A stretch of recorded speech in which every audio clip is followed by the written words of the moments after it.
Bon, on enchaîne avec notre deuxième dossier, qui est un dossier de polyarthrite rhumatoïde. Donc, Madame R, âgée de 55 ans, une polyarthrite rhumatoïde, facteur rhumatoïde positif depuis 15 ans. Elle a eu plusieurs traitements de fond, arrêtés pour efficacité insuffisante. Maintenant, elle est traitée par du cortensil, du méthotrexate, de la spéciafoldine, de l'Ambrelle. Elle prend du Diontelvic selon les douleurs. Elle prend également du glucophage pour un diabète cortico-induit, du Lopril pour une hypertension artérielle et du Casside D3. Elle a été opérée il y a 2 ans d'une prothèse totale de hanche. Actuellement, elle est plus en poussée inflammatoire depuis l'introduction de l'Ambrelle. Elle a des séquelles polyarticulaires de sa maladie, avec en particulier donc une atteinte des deux mains, des déformations en dos de chameau du carpe, un coup de vent cubital des doigts, un col de cygne du 2e et 3e doigt, un pouce en Z à gauche, une raideur des épaules, un flexum de coude à 30 degrés à droite, une atteinte des 2 genoux qui occasionne des douleurs d'horaire mécaniques surtout à gauche, et une déformation coup de vent péronnier des 2 avant-pieds. Elle n'a pas de coxite à gauche, ni d'atteinte du rachis cervical. La patiente est droitière, elle est veuve, elle a 3 enfants, elle vit seule dans un petit appartement au 1er étage sans ascenseur. Elle est retraitée d'assistante maternelle. Question numéro 1. Sur quels éléments principaux allez-vous surveiller l'efficacité et la tolérance du traitement de la polyarthrite? Question 2. Vous souhaitez débuter un programme de rééducation-réadaptation. Comment allez-vous faire le bilan des incapacités, déficiences et handicaps? Question 3. Quelles sont les règles hygiéno-diététiques que vous conseillez à la patiente? Question 4. Détaillez les objectifs et moyens de la prise en charge par l'ergothérapeute. Donc objectifs et moyens pour l'ergothérapeute et le kinésithérapeute seulement. Ensuite, question 5. À quelles aides financières peut prétendre cette patiente? Question 6. Devant l'incapacité importante occasionnée par l'atteinte du genou gauche, vous décidez de lui proposer l'installation d'une prothèse totale de genou. Quelles seront les précautions à prendre avant et après la chirurgie sur le plan médical? Question 7. Quels sont les objectifs principaux de la rééducation post-opératoire? Donc là, c'est que les objectifs que je demande. Question 8. 3 ans plus tard, elle revient vous voir en consultation. Elle est sortie il y a 1 mois de l'hôpital après avoir fait un infarctus du myocarde qui a nécessité 2 angioplasties coronaires avec pose de stent. Elle se sent maintenant tellement faible qu'elle tient à peine debout. Elle vous demande si une rééducation spécifique est indiquée. Est-ce qu'une rééducation spécifique est indiquée en post-infarctus du myocarde? Si oui, quelles en seraient les modalités? Et sinon, pourquoi? Alors, les réponses. Question numéro 1. Comment est-ce qu'on évalue déjà évaluer l'efficacité du traitement, c'est évaluer l'activité de la maladie. Donc à l'interrogatoire, vous avez le VA douleur, on peut aussi avoir le VA fatigue, surtout le nombre de réveils nocturnes, la durée du dérouillage matinal et la fréquence des poussées et le nombre de prises antalgiques. Ensuite, à l'examen clinique, le nombre d'articulations douloureuses, qu'on peut appeler le score de Ricci, qu'on peut évaluer par le score de Ricci, le nombre de synovites. Et puis surtout, toujours ne jamais oublier à chaque consultation de rechercher des atteintes soit périarticulaires, soit extra-articulaires, ou d'autres atteintes articulaires. La biologie, ça va être... Alors, on pourrait rajouter d'ailleurs ici que le suivi de la maladie peut s'évaluer ici en utilisant le nombre d'articulations douloureuses et le nombre de synovites par le DAS28, qui est le score d'activité de la polyarthrite rhumatoïde. Ensuite, la biologie VSCRP, en sachant que pour le suivi, on n'a pas besoin d'utiliser de facteur rhumatoïde. Si le facteur rhumatoïde est noté ou un autre bilan immunologique qui est non motivé, c'est -1. Le suivi radiologique, alors c'est toujours, on surveille les mains et les poignets et les avant-pieds de face. Donc on fait radiographie des mains et poignets, même plaque, comme ça on peut les comparer, les avant-pieds de face, et ensuite des radiographies de toutes les articulations douloureuses. Pour l'évaluation de la tolérance clinique va se faire en posant des questions sur l'allergie ou une intolérance au traitement, des symptômes pulmonaires, donc ça c'est surtout pour le méthotrexate, des signes de tuberculose, des symptômes digestifs à cause des anti-inflammatoires et des symptômes infectieux à cause de l'immunodépression globale. Sur le plan biologique, ça va être principalement l'aNUM et puis les tests hépatiques et rénaux. Sur le plan radiologique, on n'oublie pas la radiographie pulmonaire, compte tenu qu'elle est sous méthotrexate et sous anti-TNF. Question numéro 2. Alors, comment est-ce qu'on évalue les déficiences, les incapacités et les handicaps? Les déficiences, chez cette patiente, on va évaluer, comme on l'avait dit tout à l'heure, le VA douleur, le VA fatigue. Donc ça, la douleur et la fatigue sont des déficiences. Les amplitudes articulaires, donc ça, c'est la goniométrie. Goniométrie. L'important, c'est le caractère réductible ou non des déformations. Donc on évalue les déformations, on évalue les forces avec le testing musculaire. Et la capacité aérobie, on l'évalue avec le test de marche. La capacité aérobie, je vais le mettre en rouge, c'est vraiment très important. On a tendance à souvent l'oublier. En fait, c'est un facteur pronostic très important de la polyarthrite rhumatoïde, notamment parce que les polyarthrites rhumatoïdes présentent des facteurs cardiovasculaires importants.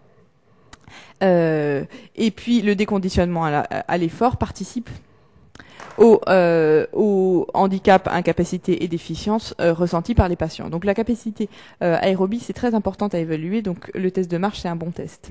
Ensuite, les déficiences, on va les faire en bleu. Les incapacités, pardon. Donc les incapacités, elles s'évaluent par des indices ou des échelles déjà toutes faites généralement. Donc vous pouvez choisir celle qui vous convient. 3 points si une échelle est citée. Dans les échelles spécifiques, il y a l'indice de la main rhumatologique de Cochin, donc ça c'est vraiment la main de la polyarthrite rhumatoïde. Il y a l'indice de Lequen du genou, donc ça c'est juste un indice d'atteinte du genou. Et puis alors l'indice spécifique de la polyarthrite rhumatoïde globale, où on regarde un peu toutes les incapacités, c'est l'indice fonctionnel de Lee. Donc ça vous pouvez l'apprendre. Et celui qu'il faut surtout retenir, c'est le score HAQ, qui est un indice d'incapacité qu'on peut utiliser pour la grande majorité des maladies rhumatologiques et inflammatoires. Donc ces deux-là, le LI et le HAQ, évaluent en fait plusieurs activités, type préhension, déambulation, etc. Pour le handicap, il faut aussi que vous ayez une échelle. En général, on utilise soit des questionnaires de handicap, soit des questionnaires de qualité de vie. Celui qui est pas mal, c'est le London Handicap Scale, qui regarde un petit peu quel est le ressenti du patient pour pas mal d'activités. Il y a le handicap prioritaire. Le principe du handicap prioritaire, c'est de demander au patient quelles sont les 3 ou 5, selon comment on le passe, 3 ou 5 activités les plus importantes pour lui et qu'il n'arrive plus à faire, et à quel pourcentage il trouve qu'il n'arrive plus à faire. Donc s'il dit que c'est faire du footing, s'il dit faire la cuisine, etc., on note.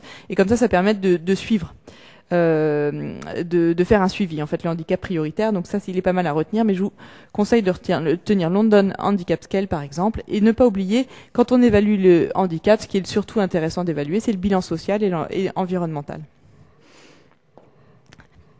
Ok, donc question 3. Quelles sont les mesures hygiéno-diététiques que vous lui demandez de respecter? Donc éviter la prise de poids puisqu'elle va aggraver le retentissement de la polyarthrite rhumatoïde, plus les facteurs de risque cardiovasculaire.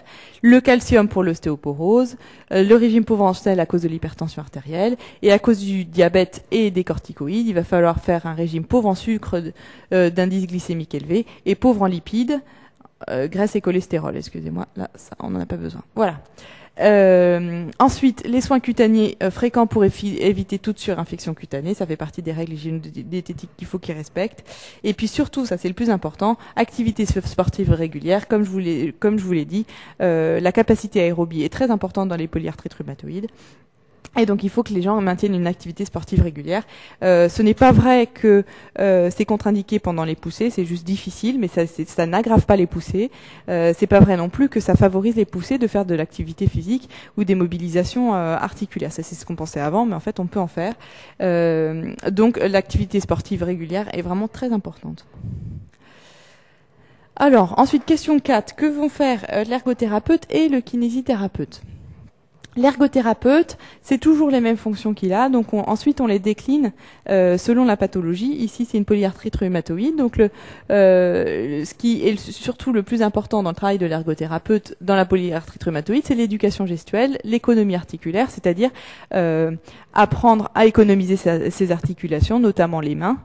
Qu'est-ce qui abîme les mains des polyarthrites rhumatoïdes? C'est tout ce qui favorise, par exemple, le coup de vent cubital. Donc toutes les activités qui requièrent de faire ce mouvement-là, c'est-à-dire ouvrir une bouteille, ouvrir une boîte, ouvrir une boîte de conserve, ouvrir une poignée de porte. Donc ça veut dire remplacer les poignées de porte par une poignée de porte qui s'enfonce. Ça veut dire acheter un ouvre-boîte, etc. Donc il y a plein de petits conseils à donner à la patiente pour lui permettre d'économiser ses articulations. Et ça se fait surtout via l'ergothérapeute. Ensuite, l'ergothérapeute fait toujours un bilan des déficiences et incapacités, surtout les incapacités, aux membres supérieurs. Hein, ils font des bilans de préhension, par exemple. Donc le bilan. Et ensuite, les ergothérapeutes, ils font des confections d'orthèses, en général les orthèses simples des membres supérieurs, les gestions des aides techniques, achat ou confection des aides techniques, pareil pour les choses assez simples. C'est l'ergothérapeute aussi qui fait l'évaluation de l'environnement et des adaptations nécessaires. Donc c'est eux qui s'occupent des visites à domicile principalement. Et puis ensuite, l'ergothérapeute, qui est le mot-clé important qu'on peut retenir, c'est travail tâche orientée. Tâche orientée. C'est-à-dire que pour ce qui est de la rééducation elle-même, ils vont faire de la rééducation, notamment, donc comme je disais, centrée sur les membres supérieurs, mais en fait, de la rééducation qu'on fait par le biais d'une tâche. Les kinésithérapeutes font plus de l'analytique, tirer, pousser, etc. Les ergothérapeutes vont faire du bricolage, du jardinage, etc. Donc ça, c'est ce qu'on appelle le travail tâche orienté, ou bien vous pouvez dire activité, visant à la rééducation motrice et aux activités de la vie quotidienne. Voilà. Les rôles de l'ergothérapeute, ce sera les mêmes dans les autres pathologies, mais qui vont s'adapter différemment, bien sûr. Pour le kinésithérapeute dans la polyarthrite rhumatoïde, ça va être surtout le traitement de la douleur avec massage et physiothérapie principalement. 2, le renforcement musculaire. Pareil, le renforcement musculaire ne provoque pas la survenue de poussées inflammatoires. Alors, il y a 3 types de renforcement musculaire. Il y a le renforcement musculaire isométrique, le renforcement musculaire isotonique et le renforcement musculaire isocinétique. Isométrique, ça veut dire la distance ne bouge pas, donc le muscle, la distance des 2 extrémités du muscle ne bouge pas, donc on ne bouge pas. Là, je fais du renforcement isométrique de mon biceps. Ça s'utilise beaucoup sous les plâtres, par exemple. Ensuite, il y a du isotonique. C'est toujours la même force qui est développée. C'est-à-dire qu'en fait, quand je prends des haltères, par exemple, ça c'est de l'isotonique. Quand le kiné résiste, ça c'est de l'isotonique. Et le dernier, c'est isocinétique. Isocinétique, c'est toujours la même vitesse, comme son nom l'indique. Donc ça, c'est sur une machine, en fait, une machine qui impose la vitesse, et quelle que soit la force qu'on met, la vitesse sera la même. Et ça permet des renforcements assez puissants, surtout chez les sportifs, et donc pas du tout sur des articulations abîmées. On fait des choses beaucoup plus douces, notamment beaucoup l'isométrique. Donc parmi les 3 techniques de renforcement musculaire qui existent, chez le patient polyarthritique, on fera surtout de l'isométrique, aussi de l'isotonique, mais surtout pas de l'isocinétique, qui est beaucoup trop violent. Donc isométrique, isotonique. Ensuite, maintien d'amplitude articulaire, 3e objectif de la kinésithérapie. Les techniques de maintien d'amplitude articulaire, ça va être le repos articulaire en position de fonction. Donc ça toujours. Donc par exemple, la position de fonction du membre supérieur, c'est celle qu'on utilise pour les plâtres, c'est-à-dire légère flexion de poignet et puis en tenant par exemple comme quand on tient une tasse, légère flexion de coude, légère abduction d'épaule. Donc ça c'est la position de fonction du membre supérieur. La position de fonction du membre inférieur, ça va être extension et flexion dorsale de cheville. Donc ça c'est une technique de repos articulaire en position, une technique de maintien des amplitudes articulaires. Ensuite il y a les postures avec surtout les autopostures préventives. Par exemple pour éviter le flexum de genou, ça va être de s'asseoir et de poser sa jambe sur la chaise d'en face pour permettre au genou dressé le plus possible en extension avec le poids. Donc ça, c'est quelque chose qu'il faut apprendre au patient pour lui permettre de maintenir ses amplitudes articulaires. Et il y a bien sûr ce que fait le kiné, les mobilisations passives et actives aidées. Ensuite, le gain d'amplitude articulaire, ça va être la même chose en un peu plus important puisqu'il faut gagner. Là, c'était maintenir, maintenant il faut gagner. Donc ça va être des postures. Les postures donc imposées par le kiné, qui peuvent être manuelles ou instrumentales avec des élastiques, des poids, etc. Tout ce qu'on peut imaginer. Et puis, pareil, pour être un peu plus efficace, aller un peu plus loin, on utilise des techniques de facilitation de type contracté-relâché, c'est-à-dire qu'en fait, quand la douleur inhibe la posture que veut imposer le kiné, par exemple là, pour réduire le flexum de coude, le kiné essaye de pousser et puis en fait le patient résiste sans s'en rendre compte.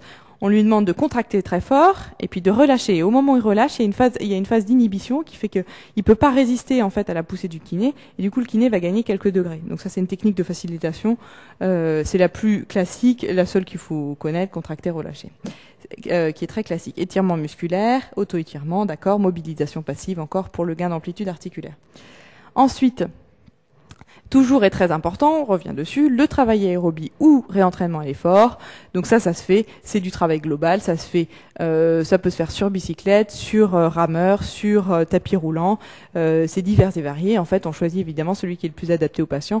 Ici, bien sûr, le rameur, ce sera pas adapté puisqu'elle a des mains très abîmées. Peut-être que la bicyclette, elle pourra, en fonction de ses atteintes de genoux et de hanches, et la prothèse de hanche, en fonction de la voie d'abord de la prothèse de hanche. Et puis marche rapide sur tapis roulant, ça ce sera peut-être le plus facile pour elle. Travail en balnéothérapie qui est très utile et qui est recommandé dans la polyarthrite rhumatoïde et surtout dans toutes les prises en charge en externe de toute façon et puis surtout pour la polyarthrite rhumatoïde pour toutes les pathologies chroniques, apprentissage d'un autoprogramme d'exercice avec des auto-postures, des auto-exercices, etc. Question 5. Quelles sont les aides financières qu'elle peut avoir? Donc, faut bien différencier les différents organismes qui les donnent. La sécurité sociale. Qu'est-ce qu'elle donne la sécurité sociale? Le remboursement à 100% avec exonération du ticket modérateur. Le remboursement donc des soins médicaux, des soins paramédicaux, d'une partie des aides techniques. Ça se fait sous le système du tiers payant, c'est-à-dire que le patient n'a pas avancé les frais. Ensuite, par la mutuelle, il peut y avoir des compléments de remboursement pour les choses qui sont pas complètement prises en charge par la sécurité sociale. Par exemple, un fauteuil roulant, ce sera pris en charge à 100% par la sécurité sociale, mais sur une base de remboursement qui est faible. Donc, si on veut un fauteuil roulant un peu plus évolué, il va falloir trouver d'autres modes de financement. Donc ça peut être une chose par exemple. Donc la mutuelle, les assurances privées. D'accord. Ensuite, par la maison. Et donc, l'autre grand organisme, c'est la maison départementale des personnes handicapées, qui n'a rien à voir. L'un et l'autre n'ont rien à voir. La sécurité sociale et la MDPH n'ont rien à voir. Par contre, il y a des cumuls qui sont parfois pas possibles. Ici, j'ai pas parlé pour la sécurité sociale, mais on aurait pu en parler de la mise en invalidité, de la pension d'invalidité. Ici, j'en parle pas parce que la patiente est à la retraite, mais bien sûr que si elle travaillait, elle pourrait avoir, en cas d'incapacité de poursuivre son travail, une mise en invalidité avec une pension d'invalidité. Il y a 3 catégories. Première, deuxième, troisième catégorie. Avec la maison départementale des personnes handicapées, il y a la location adulte handicapé. Il faut une incapacité importante, ce qui sera probablement pas le cas pour elle, mais enfin ça vaut la peine de demander. La prestation de compensation de handicap, dont on parlait tout à l'heure, qui est donc le financement des aides humaines et techniques ou des adaptations de l'environnement. Donc c'est des aides à divers financements. Allocation logement, carte d'invalidité. La carte d'invalidité qui donne des avantages fiscaux et des réductions de transport. Question 6. Qu'est-ce qu'on fait avant la chirurgie et après la chirurgie pour cette patiente? Qu'il ne faut pas oublier, 1. Arrêter l'embrelle, donc arrêt des anti-TNF-alpha, 15 jours avant le geste chirurgical, donc ça c'est pas mis 0 parce que c'est très important. On reprend en général après la cicatrisation. On dit en gros c'est entre 3 et 5 demi-vies, donc si on dit 5 demi-vies, pour l'embrelle c'est court, ça fait 15 jours. On arrête l'IEC 24 heures avant l'anesthésie générale, ça c'est pour l'anesthésie générale. On arrête la metformine, ça aussi c'est très important, donc c'est pas mis 0. avec un passage transitoire à l'insulinothérapie, surveillance et adaptation des glycémies post-opératoires. On reprendra la metformine 48 heures après l'opération. S'il n'y a pas eu de complications, si l'alimentation a été reprise correctement et si la fonction rénale ne s'est pas altérée pendant la chirurgie.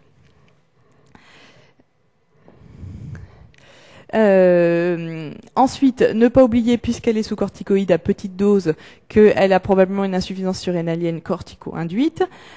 Donc, majoration des doses de cortensil ou hydrocortensil pour prévenir la décompensation d'insuffisance surrénale par le traumatisme qui est la chirurgie. Ensuite, prévention des complications de décubitus, qu'il faut toujours même mettre, que je vous ai pas demandé de détailler plus que ça, avec surtout l'anticoagulation préventive, sous surveillance des plaquettes, les bas de contention, la prévention d'escarres et la remise en charge précoce. Ensuite, adaptation du traitement antalgique, donc ça c'est très important en post-opératoire, surtout pour la rééducation. Et puis, surveillance de la prothèse, toujours la surveillance des redons, de la cicatrisation, des mobilités, de la douleur et des radiographies post-opératoires. Question numéro 7. Quels sont les objectifs de la kinésithérapie post-opératoire? Ici, on ne parle que d'objectifs, donc je ne détaille pas les techniques qu'on a détaillées tout à l'heure. Donc, surtout le gain d'amplitude articulaire. Voilà, sachant que il faut le faire très précocement. Au bout de quelques semaines, en fait, les déficits d'amplitude articulaire qu'on a, on va les garder, on va jamais pouvoir récupérer dessus. Donc, il faut beaucoup insister, surtout dans les premiers jours. L'objectif, c'est 0,90 degrés, c'est déjà suffisant. Ou bien, selon les amplitudes préopératoires, s'il y avait déjà un flessum avant, on ne récupérera jamais un flessum préopératoire. Toutes les amplitudes, on aura soit la même chose, soit moins bien que les amplitudes préopératoires. Il faut vraiment insister sur le gain d'amplitude articulaire. Ensuite, l'autre chose, le renforcement du quadriceps, qui est toujours sidéré en post-opératoire. En général, en post-opératoire, il a 2 voire 3, mais plutôt 2. Donc, il faut qu'il récupère tout ça. Ensuite, reprise de la marche. Ici, là, dans la prothèse de genou, il y a un appui total immédiat. Donc, progressivement, 2 ambulateurs, 2 cannes, une canne, puissant. Puis ensuite, ce qui est surtout important de travailler, c'est le travail en terrain instable ou accidenté dans le travail de la marche pour lui permettre de récupérer une autonomie maximale. Réentraînement à l'effort qu'on n'oublie jamais. De toute façon, quelle que soit l'ordonnance de rééducation, il faut toujours penser au réentraînement à l'effort, et chez elle, c'est d'autant plus important, compte tenu de sa pathologie et du contexte post-chirurgical. Et puis ensuite, récupération de l'autonomie, avec, si besoin, des visites à domicile, ça, ce sera fait par l'ergothérapeute. Question numéro 8 et dernière question. Donc, oui, effectivement, une rééducation est indiquée en post-infarctus du myocarde. Elle permet une diminution de la morbie et de la mortalité, une diminution des symptômes coronariens, une amélioration fonctionnelle et de la qualité de vie. Donc il faut faire une rééducation cardiovasculaire spécifique en post-infarctus du myocarde. Comment ça se passe? Ça se passe en ambulatoire, d'autant plus que elle est déjà en ambulatoire. On peut faire une hospitalisation transitoire juste après l'infarctus du myocarde s'il y a encore des problèmes médicaux à gérer, mais sinon ça se fait en ambulatoire. On fait beaucoup de séances par semaine, 2 ou 3, minimum quand même 2, le mieux c'est 3, parce que pour avoir d'un renforcement, pour avoir un progrès, il faut être à un certain nombre de séances par semaine. Et pendant une assez longue durée, comme vous le voyez, 20 séances. Toujours parler de prise en charge multidisciplinaire. Ici, c'est d'autant plus d'actualité parce que il y a beaucoup d'intervenants. Dans une unité spécialisée de réadaptation cardiovasculaire, la première chose à faire, c'est l'épreuve d'effort. Donc, on fait l'épreuve d'effort, surtout si elle n'a pas été faite. L'épreuve d'effort, elle va déjà nous permettre de voir s'il n'y a pas des contre-indications à la pratique de l'effort. Donc, contre-indication, c'est une ischémie myocardique résiduelle qu'il va falloir traiter avant tout. Des troubles du rythme post-infarctus du myocarde, des troubles de conductif sévères. Donc, on élimine les contre-indications et surtout, on évalue les capacités maximales de la patiente, c'est-à-dire la fréquence maximale à laquelle elle peut monter. Et ensuite, le réentraînement. Donc, le réentraînement, ça va être du réentraînement aérobie de base. Hein, donc là, c'est pareil. On utilise ce qu'elle peut utiliser. Bicyclette, tapis roulant, rameur. Rameur, voilà, donc ça va être contre-indiqué, comme je vous ai dit, du fait qu'elle a des atteintes articulaires importantes, du fait de la prothèse totale de hanche aussi, puisqu'elle va être en grande flexion et elle risque de se luxer. Et on fait toujours une puissance de 60 à 80% des performances maximales, ce qui nous permet d'être certain, compte tenu de l'épreuve d'effort, qu'on va pas avoir d'accident, puisqu'on va être toujours en dessous de ce qu'on avait obtenu avec l'épreuve d'effort. Ensuite, il y a deux choses à faire. Donc ça, c'est le réentraînement global. On fait juste du travail aérobie. Et ensuite, on travaille aussi de façon analytique et plus précise les groupes musculaires qui vont être utiles pour les patients. Donc pour un patient qui porte des charges, par exemple, ça va être les bras. Et pour elle, ce sera surtout les membres inférieurs. Pour la reprise de la marche, etc.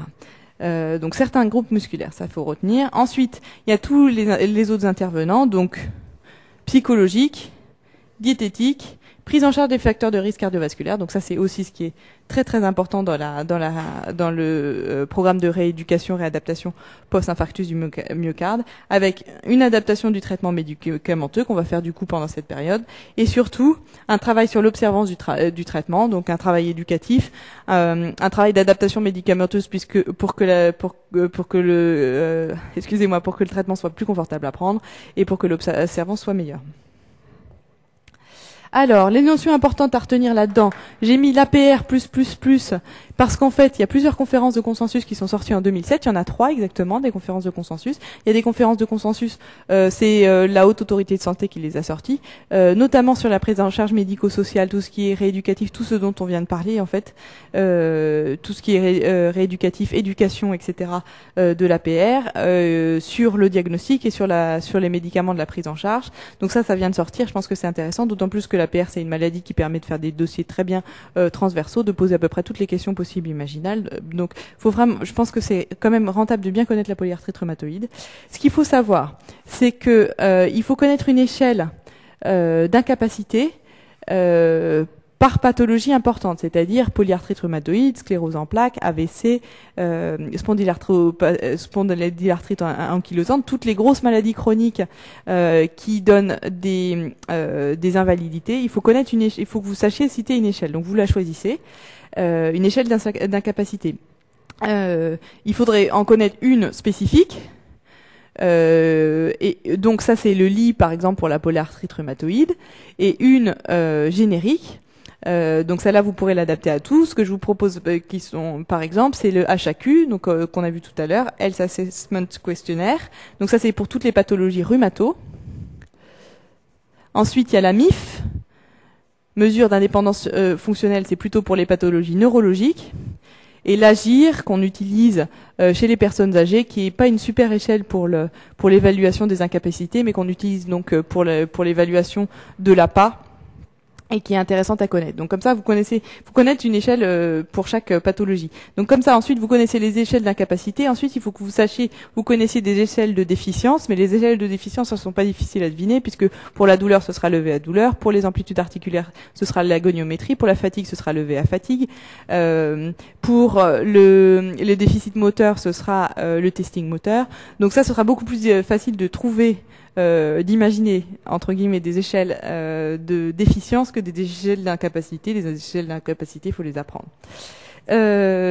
Oui, alors ça, il faut toujours les techniques de kinésithérapie, comme on l'a vu tout à l'heure, c'est toujours les mêmes. Donc là, on les a faites, voilà, elles sont toujours les mêmes, elles changeront pas.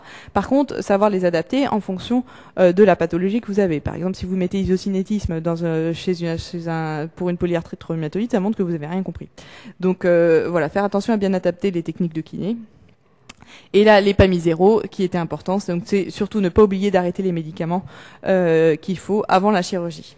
Voilà pour ce deuxième dossier.